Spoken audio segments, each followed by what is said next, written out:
Si Dieu est censé être notre Père, alors pourquoi est-ce qu'il n'exauce pas toutes nos prières? Je demande à Dieu, Dieu, j'ai besoin d'argent, ou bien j'ai envie d'avoir assez d'argent pour pouvoir faire telle chose, et Dieu il ne nous l'envoie pas. Comment ça se fait?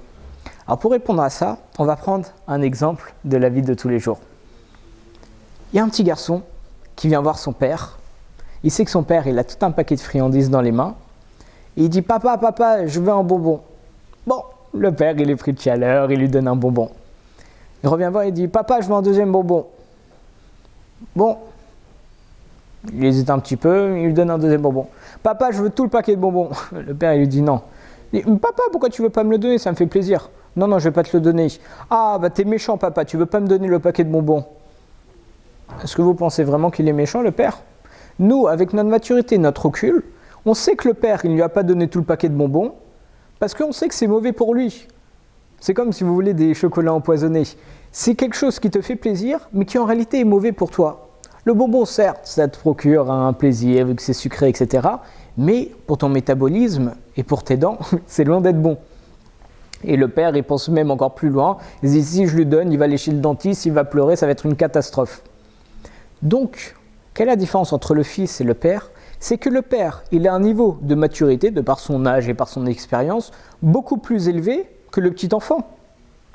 C'est pour ça que le petit enfant, il doit avoir totalement confiance en son père, parce que de un, il sait très bien tout ce qui se passe avec toute son expérience et sa maturité, et de deux, il sait que le père, il aime. Et donc, en combinant l'amour et l'expérience qu'il a, on devrait avoir une confiance aveugle. Une personne qui m'adore et qui est 10 fois plus performante que moi est là pour m'aider. Mais bien sûr, mais je te donne tout. Bien sûr que je te donne tout. Papa, t'es là. Tu as confiance, j'ai confiance en toi. Tu m'aimes plus que tout. Tu veux que mon bien. C'est très important ça. Tu veux que mon bien. Et en plus de ça, tu sais très bien comment toutes les choses sont régies, beaucoup mieux que moi. Mais c'est certain que je te donne tout. Alors maintenant, à une plus grande échelle, nous, on reste les enfants d'Akadosh Baruch Hu. Ouais, mais moi je suis un adulte. Oui, t'es un adulte. T'inquiète pas, tu es un adulte, tu as quoi? Tu as 30, 40, 50, 80 ans. Peu importe. Tu sais quel âge il a, Akadosh Baruch Hu, il n'a même pas d'âge. C'est lui qui a créé le monde. Tu imagines? Alors c'est sûr que lui, il a créé le monde, il est immuable, il connaît absolument tout. Et il connaît beaucoup mieux que n'importe qui compte, d'ailleurs personne ne peut connaître comme lui, tous les tenants et les aboutissants de chaque action. Rien que le fait que tu vas te promener dans la rue et qu'une personne va passer à côté de toi avec un téléphone et va dire 2 mots, et toi tu vas entendre les 2 mots qui en réalité, tu penses que ça va te servir à rien, c'est normal. Je marche comme ça, il y a une personne qui dit au téléphone, il dit « Allô, comment ça va ?» Ok, ça n'importe quoi dans ma vie, une personne que je ne connais pas est passée à dire « Allô, comment ça va ?» Maintenant, en réalité, même ça, Akadosh Baruch Hu, il a fait exprès que tu sors de ta maison à cette heure-ci, pour que tu te rencontres avec cette personne à ce moment-là et que tu entendes le « Allô, comment ça va ?» parce que ça va t'apporter quelque chose. Qu'est-ce que ça va t'apporter? Je ne sais pas. Mais Akadosh Baruch Hu, s'il l'a fait, c'est pour une bonne raison. Comme il disait le Rav Rosenberg Zatzal, comme par hasard, il n'y a pas d'hasard. Et bien, chaque chose qui se passe, c'est pour une bonne raison.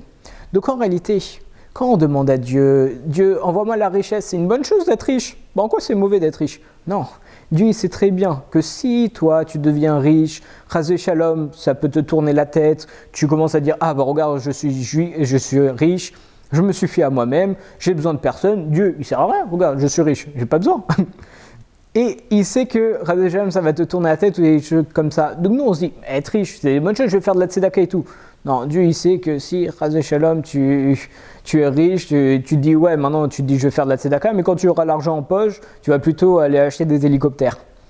Et donc Dieu, en réalité, il sait très bien tout ce qui se passe dans la tête, il sait très bien tous les tenants et les aboutissants, et il sait que chaque chose qu'il veut nous donner, il a sa bonne manière de le faire. Il va le faire passer par une chose ou par une autre. Et si tu dois le recevoir, tu vas le recevoir. À quoi ça sert d'être riche si en réalité, je suis juste juif et ça me suffit, c'est ma richesse?